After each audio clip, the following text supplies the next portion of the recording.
pessoal, estamos aqui no Sushi Business. Eu, Diego Logulo. Eu, Vini Queda. Eu, Sasaki.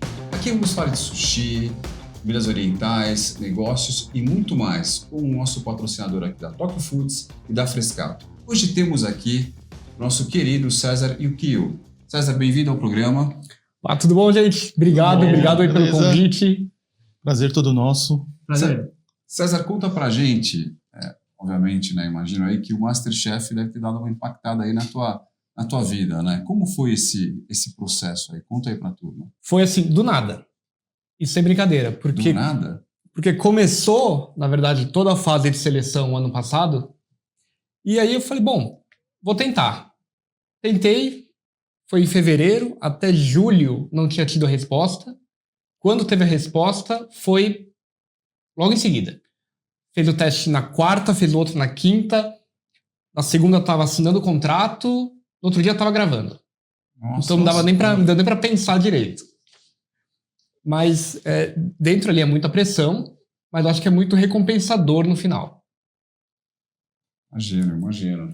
E assim, a gente já se conhece há um tempinho, né, Yukio? E uma coisa que eu nunca cheguei a perguntar para você, apesar de conhecer um monte de cozinheiros, sushimens da área japonesa principalmente, mas o que levou você, o que te inspirou a seguir para a área de confeitaria? O que te inspirou? Olha, na escola todo mundo tinha as matérias favoritas. As minhas, pode me chamar de louco, mas era álgebra, química, trigonometria, física. Então eu sempre fui muito mais de exatas. E dentro da cozinha, não tem nada tão exato. É muito de você sentir o tempero. Se tá bom, põe um pouco mais disso, um pouco mais daquilo. E na confeitaria não é bem assim. Você consegue brincar um pouco com o sabor, mas você tem que ter ali uma receita praticamente exata. Espartana. Sim. E acho que isso que também eu gostei muito dessa área. Sempre gostei muito de cozinhar e pude juntar isso com a parte de exatas que eu gostava. Mas uma coisa que ficou muito claro, principalmente para quem acompanhou o MasterChef Confeitaria, foi a diversidade de técnicas, de procedimentos, de processos que todos vocês estavam impregnando lá a cada receita que vocês estavam fazendo. Isso me deixou muito surpreso. Eu falei, caramba, é muito complexo. Eu jamais seria um bom confeiteiro porque, é coisas assim que eu nunca tinha ouvido falar. Algumas isso técnicas se chama assim... desespero. Olha lá. Porque você precisa impressionar os jurados. Você tem que impressionar os jurados sendo melhor que os seus competidores. Então você tinha que tentar colocar o máximo possível ali de técnica para impressionar e ganhar aquela prova. Porque você podia ir bem o programa inteiro, chega na última prova, você derrapa, acabou, você está eliminado. Você teve que improvisar muita coisa, porque você falou desespero. Eu imagino que desespero é improvisação também, né? Muito. Teve até uma prova, foi uma prova em equipe. E eu tinha que fazer a massa folhada, mas a massa folhada deu errado. Aí eu falei, puta. Aí cheguei na hora e falei, não, esse aqui é um Chinsuko, é uma bolachinha de Okinawa, muito comum, que eu tinha certeza que eles nunca tinham provado, então não tinham referência. E passou. Agora você pode falar. Agora pode falar. E aí foi isso. Que loucura, cara. Mas é engraçado que a cada prova você vai entendendo um pouco mais a dinâmica do programa. Imagina. Bom, César, e aí vamos falar um pouco da tua parte de cursos, né? Que é um core aí do teu negócio aí também, né? Conta pra gente, como são esses cursos? Como é que você escolhe os principais cursos aí, principais temas a serem abordados aí hoje no teu tema? Antes da pandemia, principalmente, a gente fazia muito curso presencial e os próprios alunos iam falando, eu quero aprender macarrão, quero aprender bolo, chocolate. A gente ia moldando os cursos pelo que os alunos queriam. Tá. Como agora está muito mais online, e tem, na verdade, uma infinidade agora de cursos, alguns bons, outros ruins, mas o aluno não sabe. Desde Hotmart, a Masterclass, coisas assim, né? Então, isso aí tudo, incluindo redes sociais. Redes sociais, né? Também. Tem muita receita boa, gratuita, que a pessoa consegue fazer, mas para saber se é bom ou não, tem que testar. Você falando em cursos, uma curiosidade. Como que você aprendeu? Como surgiu o César Yukio dentro da confeitaria? Foi foi por acaso também. Eu estar no lugar certo na hora certa. Porque eu tinha acabado minha pós-graduação e a coordenadora da minha pós chamou a coordenadora da pós de gastronomia. Eu fiz pós em eventos, né? Ela chamou a coordenadora de gastronomia para ser parte da minha banca, do TCC. E aí a gente fez o evento, finalizou tudo, a gente passou. E no final, essa coordenadora falou, olha, precisava de alguém de confeitaria, porque eu tenho uma turma que vai começar amanhã e eu não tenho professor com pós para poder dar aula para essa turma. E a coordenadora falou, o César tem pós agora, como ele fez no Senac também, e falou, isso a gente dá um jeito. E ela me convidou para dar a minha primeira aula. E aí eu gostei. Primeiro porque acho que dá para a gente ensinar muito do que a gente aprendeu, e aprender muito também com os próprios alunos. Segundo, porque é uma carga horária muito menos puxada do que de um restaurante, por exemplo. E na época tinha um pagamento muito bom. Então era uma coisa que valia a pena investir. Aí, aproveitando então o César, professor, né? Seria legal explicar um pouco para os telespectadores o diferencial, né? Porque muito se fala em confeitaria, mas se falando em confeitaria japonesa, a gente tem os diferenciais, né? De wagashi, yogashi e a confeitaria ocidental. Então, queria que você falasse um pouco disso. Olha, o Japão, na verdade, ele é um país que tem dois tipos de confeitaria. A gente tem a confeitaria wagashi, que é a confeitaria tradicional japonesa, e a yogashi, que é uma confeitaria mais contemporânea. A wagashi é uma confeitaria milenar, surgiu há mais de 2.000 anos antes de Cristo, quando os chineses levaram açúcar para o Japão, e depois, no século XVI, quando os portugueses foram para o Japão para tentar colonizar ali o país, evangelizar os japoneses, e levaram consigo também muitos doces com farinha. Né? Então, os doces chineses, que a base deles eram água, era chamado de mizugashi, e dos portugueses, nambangashi. Né? Namban seria equivalente à Península Ibérica, ali de Portugal e Espanha. E até a época da Primeira Guerra Mundial, a França ela tinha uma grande influência sobre o Japão, tanto em termos de cultura, música, alimentação, e por isso que os doces franceses hoje são base da confeitaria yogashi. No caso, o chucrimo, por exemplo, ficou muito popularizado. Chucrimo principalmente, mas até se pegar Mont Blanc, o uso muito de castanha portuguesa e outros doces clássicos franceses, a gente vê que tem muito no Japão. E pós-Segunda Guerra Mundial, que a influência americana começou a tomar conta. Então a gente vê muito cheesecake, cupcake, brownie, cookie, que está crescendo muito no Japão hoje. Então, essa confeitaria yogashi ela é uma confeitaria contemporânea, principalmente ocidental, que foi adaptada para o paladar do japonês. Então, se pegar uma cheesecake, ela é feita da mesma forma, com os mesmos ingredientes de uma cheesecake americana, mas ela se torna muito mais leve, muito mais fresca e menos doce por conta do paladar do japonês. Interessante, hein? Legal. Olha só, então já estamos tendo um curso aqui, né? Exatamente. E você traz, então, essa questão do pouco açúcar dentro das suas receitas, né? Dentro do que você apresenta na confeitaria. Como que você faz esse trabalho? A gente tenta reduzir o açúcar para o menor nível possível, porque o açúcar ele não só adoça, mas ele também entra como conservante, umectante, estabilizante. Então eu não consigo tirar totalmente o açúcar da receita. E o nosso açúcar, aqui o açúcar de cana, ele é muito mais doce do que o açúcar de beterraba ou batata doce que o Japão usa. Então só aí eu tenho ali um ganho de 50% em termos de dulçor. Então a gente tenta usar sempre ou um truque de algum ácido, porque o ácido ajuda a disfarçar um pouco do doce, ou do salgado, fruta fresca. Então a gente usa aí uma outra fonte de açúcar, usa a frutose ao invés da sacarose, e tentar reduzir o máximo possível para não comprometer a receita. Então é mais complexo do que imagina. Precisa de muito teste até conseguir chegar num resultado final que seja bom. Putz, legal. Outra coisa muito interessante é a utilização de insumos japoneses, no caso, né? Então a gente viu durante toda a temporada do MasterChef você usando muito wasabi, matcha, miso, entre outros, shoyu, entre outros ingredientes. Então isso acho bem legal. E como que é você mesclar esses insumos com insumos ocidentais mais conhecidos do brasileiro?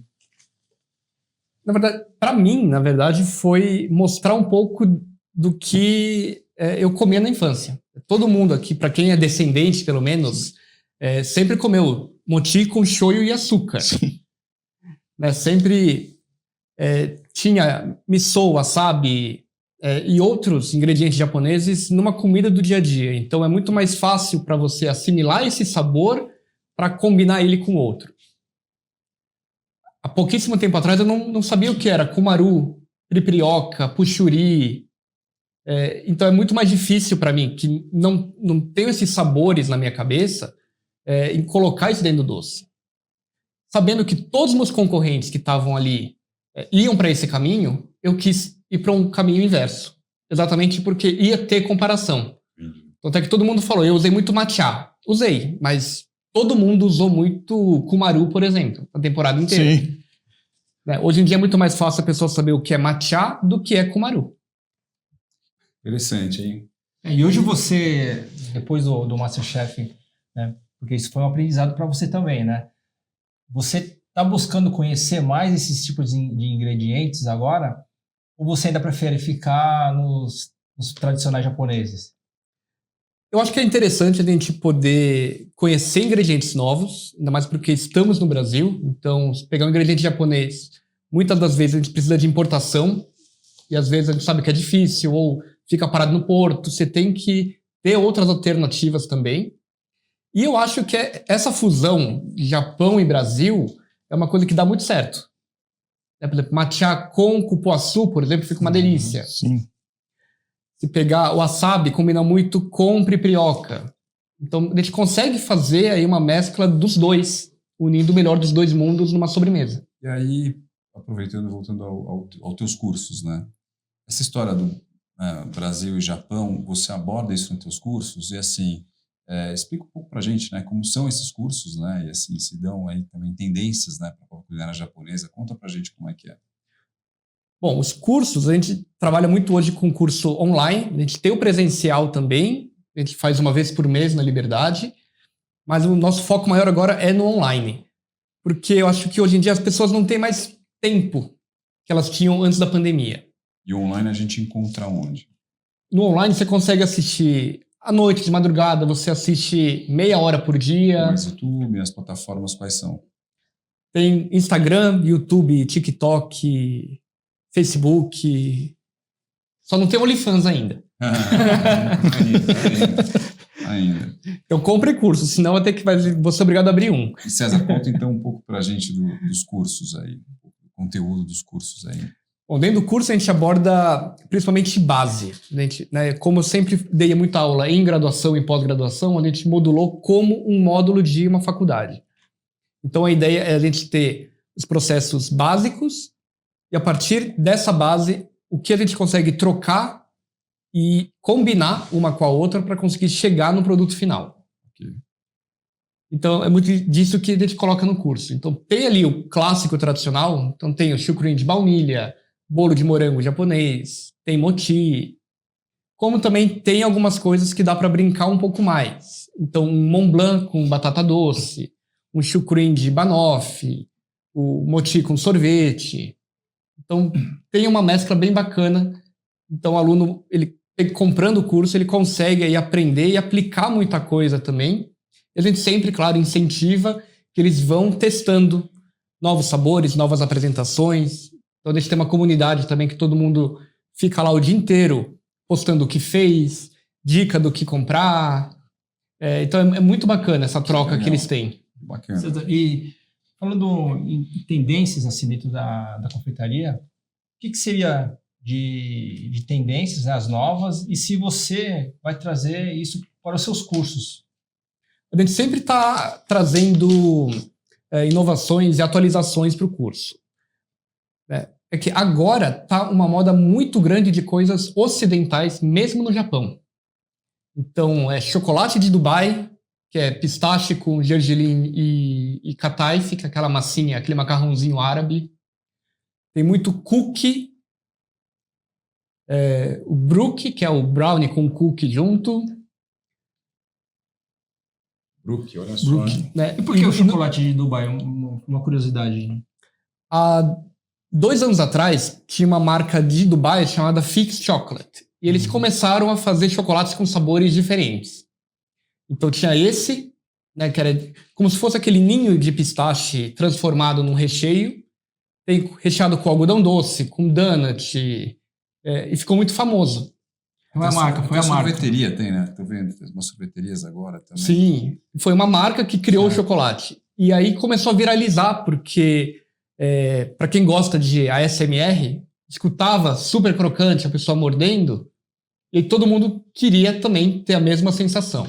Sensação da crocância. Eu vejo que hoje em dia, a parte da confeitaria, principalmente, ela é muito mais focada em algo instagramável ou algo que a pessoa tem alguma experiência diferente do que um único produto em si.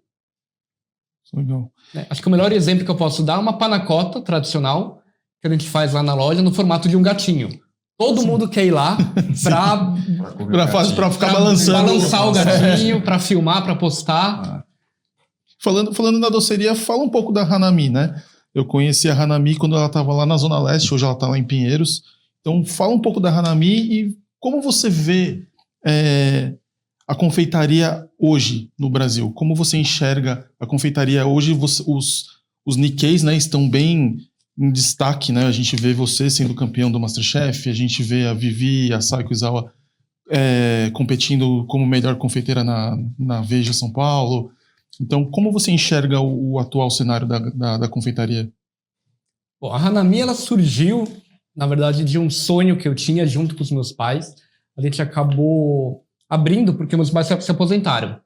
Então, eles ajudavam, até hoje, né? Meu pai ainda ajuda, com a minha irmã e meu cunhado, a tocar ali o negócio. Então, eu não tenho que estar todo dia na loja, o que possibilita também ter participado do programa, dos cursos, enfim.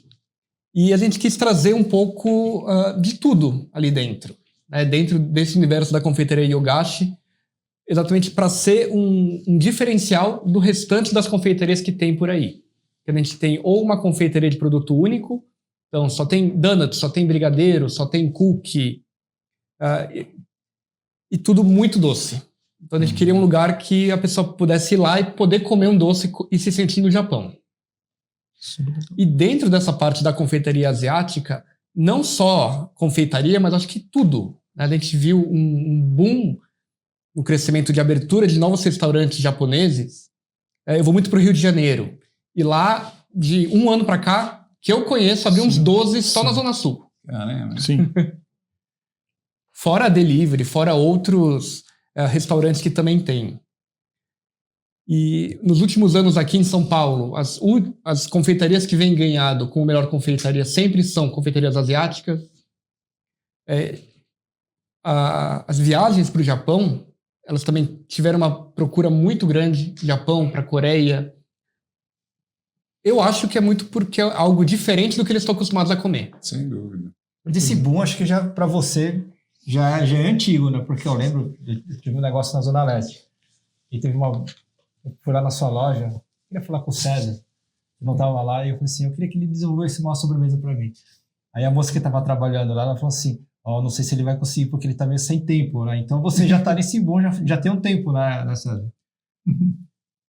Olha, graças a Deus sim, mas também porque são poucos profissionais que acabaram entrando nessa área. A gente consegue contar nos dedos aqui quem são os confeiteiros ou confeiteiras asiáticos que seguem essa linha. Sim.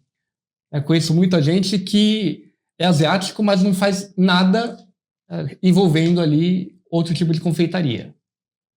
Então, é muito difícil. Tanto é que até na loja a gente faz sobremesas para restaurantes também, só que a gente está reduzindo cada vez mais porque não está dando conta. A demanda ainda está muito maior do que a oferta, você acha? Muito maior. Muito maior, porque hoje em dia, até mesmo o rodízio, né, ele mudou do que ele era há um tempo atrás para o que ele é hoje. Eu posso falar do omakase? Algo assim, querendo oferecer um omakase como rodízio? Sim. Mas não é. Não. Então a gente vê hoje até esse monte de influencer babaca falando o melhor sushi que eu comi na minha vida. Propaganda enganosa. Entendeu? Tem Wagyu, tem Vieira, tem Bluefin. Tá vendo?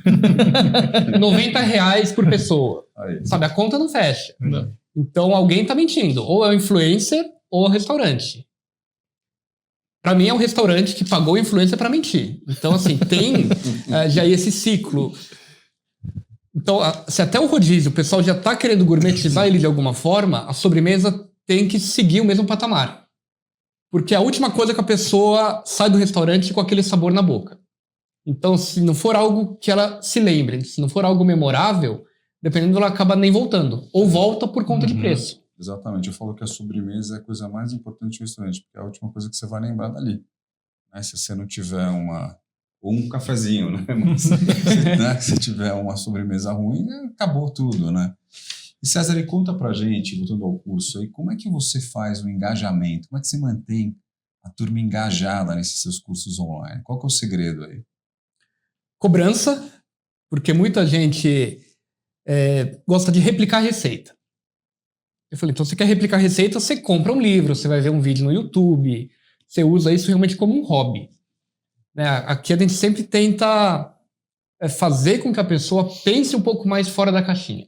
Então a gente começa a cobrar a pessoa, se ela fica muito tempo sem entrar, já chega lá um e-mail, um WhatsApp, oi, faz tempo que você não entra. E dentro da comunidade mesmo, a pessoa precisa daquela sensação de pertencimento. Então tá todo mundo postando coisa que fez. Entendi. Se você não posta, você fica de fora. Então a pessoa ela já pensa, putz, eu preciso fazer alguma coisa para postar também, para mostrar que eu tô fazendo. Não parece que tá todo mundo progredindo e você fica lá estagnado. Então isso é uma coisa meio que natural do ser humano e a comunidade ela ajuda muito nisso. Na própria cobrança e a pessoa ali aparecer. E fora isso? E fora isso, sempre tentando buscar as novidades que tem no mercado ou aquilo que o pessoal tá querendo aprender e a gente vai incluindo dentro do curso também. Legal. Legal. E a ideia do livro? A ideia do livro já é algo que veio antes do MasterChef ou que estava sendo maturado ou veio depois? Veio antes do MasterChef. Na verdade, já tinha uns 2 anos a ideia desse livro. E aí, até colocar tudo em ordem, fazer foto, enfim, tudo mais, demorou muito tempo. Quando eu descobri que eu ia no MasterChef, a gente gravou toda a temporada e a gente já sabia do resultado, porque foi gravado em agosto, setembro. Então foi passar em novembro e dezembro. A gente correu nesses meses para o livro ficar pronto. Porque sabia que ia dar um boom. Eu falei, então vamos correr para lançar o livro. Tanto é que a primeira tiragem esgotou muito rápido. É mesmo? Que bom. César, Tanto é que a gente nem sabia que tinha esgotado. O pessoal da editora não avisou que tinha esgotado. E estava vendendo sem ter livro. Olha só. Complexo isso, hein? Para quem comprou, gente, desculpa, tá? E aí, aproveitando, para quem não comprou também, César, conta um pouco sobre o livro. Quis trazer um pouco uma parte breve sobre a história do Yogashi, que fala muito também sobre a história do Japão também, e muitas das receitas, tanto as mais clássicas, quanto algumas que eu faço na loja, quanto algumas outras que são um pouco mais brincadeira, que a gente consegue brincar muito, né, com sabor, com textura, e é coisa que eu vi no Japão, coisa que eu já vendi na minha loja, tem coisa que eu ainda vendo, para ficar realmente ali uma enciclopédia para quem quer se aperfeiçoar mais dentro desse tipo de confeitaria, conseguir reproduzir tudo em casa e até mesmo fazer essa comparação de um doce japonês com um doce ocidental. É o primeiro livro sobre Yogashi publicado em português aqui no Brasil. Legal. A gente até tem outros livros, só que ou eles são em inglês ou japonês, e nunca é tão completo. São mais de 200 páginas, tem 80 e poucas receitas diferentes, e para você ter tudo isso em outros livros, você teria que comprar pelo menos 5 livros. Olha só, hein, pessoal. Caramba, César, só. eu queria saber aqui desse livro, uma receita, aquela receita que a pessoa não vai ter erro de preparar, aquela receita gostosa, bem prática. Fala uma receita desse livro pra gente. Acho que o que todo mundo mais vai gostar é o purim dora, que é um dorayaki com recheio de pudim. Uau, hein? Mano, é fácil de fazer? É fácil? Nossa É fácil. Senhora. O dorayaki é tipo panqueca, então é fácil da pessoa pegar e fazer ali. E o pudim é o pudim japonês feito sem leite condensado, então ele fica um pouquinho mais firme, menos doce. Uhum. e combina bem os dois. Então dá para você fazer aí tranquilamente. Bom. Putz, que legal. A gente teve uma entrevista, né, com o Cláudio Nascimento, né, que é o diretor da Tokyo Foods, e uma das coisas que vocês têm muito em comum é a questão da pesquisa, a questão de viajar para o Japão, viajar para a Ásia, buscando novas tendências, novos produtos. Então eu queria que você falasse um pouco dessas viagens que acompanha o César Yukio, né, nas redes sociais, sempre tá vendo aí ele viajando, ele postando, ele indo comer um monte de coisa gostosa e deixando todo mundo com vontade. Então eu queria que o Yukio falasse um pouco, eu sei que ele deu uma palestra também recentemente falando um pouco disso, então eu queria que falasse aqui pra gente também. Não, acho que é primordial, né, para quem quer seguir dentro da área, principalmente da gastronomia, não só confeitaria, é muito importante viajar. Para você pegar inspirações, para você ver o que o pessoal está fazendo, para comer mesmo. Né? Acho que o melhor teste que a gente vai fazendo para o nosso paladar é você comer. Você treinando o paladar para saber o que é bom, o que é ruim, o que combina, o que não combina. E essa vez, agora eu fui esse ano, foi a 10ª viagem que eu fiz para o Japão. Eu nunca morei no Japão, nunca estudei lá, um período muito grande, só cursos curtos, né? 1, 2, 3 dias. Mas eu sempre pego e foco minhas viagens em comida. Então, eu quero comer isso daqui, que é perto da Tokyo Tower, por exemplo. Então, eu vou comer primeiro e depois eu vou passear ali na região. Então, todas as minhas viagens são focadas em comida. Fica aí a dica, hein, Frederico? Olha só, hein? Me fala uma sobremesa inesquecível que você comeu no Japão. Algo que você fala, meu Deus, voltaria pro Japão para comer isso. Um kakigori. Kakigori é uma raspadinha japonesa, né? Que tem uma loja especializada em kakigori. Inclusive, ela até apareceu naquela série Kantaro, sim, da Netflix. Inclusive, para quem quiser ir para o Japão, é muito legal, porque ele mostra lugares reais de Tóquio, que você pode ir lá comer o que o protagonista está comendo. Que legal. Então isso é muito legal. Infelizmente não teve fim a série. Teve só uma temporada e cancelaram. Mas é um kakigori desse tamanho, assim, enorme. Eu comi 2 e não saí cheio. É mesmo? Poxa.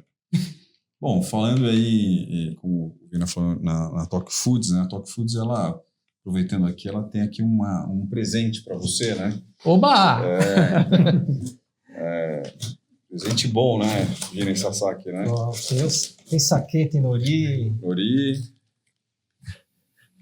Nori. Saquê. Esse inclusive, tem na Hanami, não tem? Esse tem. Você já fez alguma sobremesa com saquê, César? Fiz, inclusive, eu não sei se já entrou ou tá para entrar. É um entremê de saquê com pera. Nossa. Que interessante, olha que... E no Masterchef eu fiz, né, o bombom de saquê com lixia, que ficou muito bom. Bom, saquê a gente precisa perguntar aqui pro nosso sócio, Vina. Vina, fala um pouco sobre esse saquê aqui. Esse aqui é um de uma Ginjo, né, da Hakutsuru. Ele é a maior produtora do Japão em termos de volume de produção.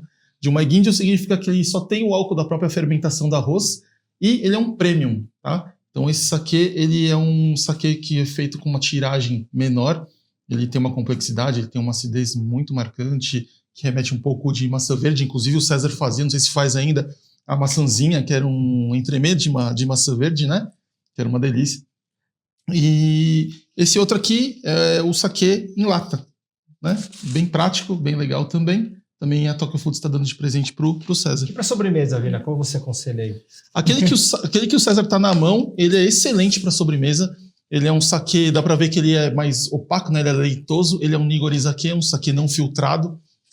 Por isso que ele tem um resquício da borra. Por isso que quando a gente chacoalha ele fica com essa textura que remete leite fermentado, remete... não sei se eu posso falar o nome da marca, remete Yakult, iogurte. E ele vai muito bem com sobremesa. Olha só, né? Parabéns, muito bom, hein? Bom. Agradecer aqui. Obrigado. Tem mais outros saquês aqui também. Outros aqui, ó. Olha, adivinhou que eu adoro saquê, hein? Olha só, hein? Então, vou aproveitar bastante. A entrevista tá muito legal, só não vou pedir pro César dançar aqui, como eu sei que ele já dançou muito na vida. Pô, aí, agora a gente quer ver, né? Deixa eu guardar aqui pra você. Vou negar. Aí.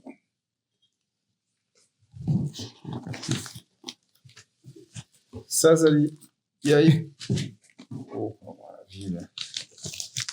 César, aí infelizmente o papo tá ótimo, mas o programa tá terminando.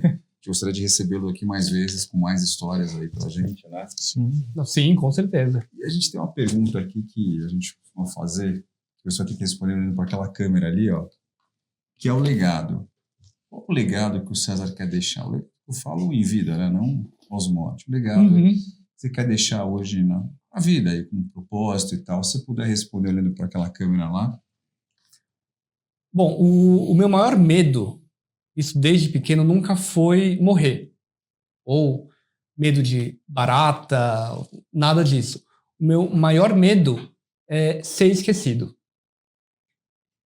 Então, eu não quero deixar que essa vida, que a única certeza que a gente tem é que uma hora a gente vai deixar aqui, sabendo que não tem um legado, sabendo que eu não deixei minha marca aqui.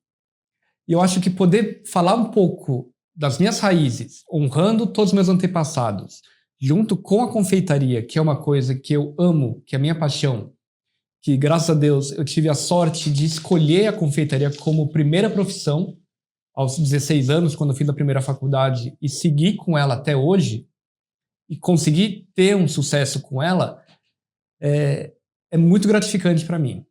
E poder juntar a confeitaria junto com as minhas raízes é mais ainda. Ainda mais sabendo que hoje, né, existem poucos representantes dentro da colônia que trabalham com confeitaria e que eu estou inspirando muitas pessoas, principalmente crianças. Vem muita criança, adolescente falar comigo que querem seguir essa área. Então isso é muito gratificante, saber que de alguma forma eu pude inspirar elas e fazer com que elas trabalhem também com confeitaria, com algo que gostem, possam ganhar dinheiro, possam criar uma carreira e ter sucesso. Acho que é o maior legado que eu consigo deixar. Muito legal, Parabéns. E você já está colocando o legado, inclusive, em prática e aqui em vida, né? Sim. Quanto mais... o conhecimento é a única coisa que quanto mais você divide, mais você multiplica. Perfeito. Muito bacana. Bom, pessoal, estamos aqui acabando o programa. Incrível a entrevista aqui, né? Sensacional. Aqui, né? Foi muito legal. Muito obrigado. César, vamos ver se ele volta, né? Com certeza. Para fazer a dancinha, né? Só falta o convite. É isso. Pessoal, obrigado mais uma vez. Obrigado, César. Obrigado de vocês, gente. Obrigado, Yukio. Do Arigato. E fiquem ligados aqui na próxima Sushi Business para vocês logo mais. Bye, bye.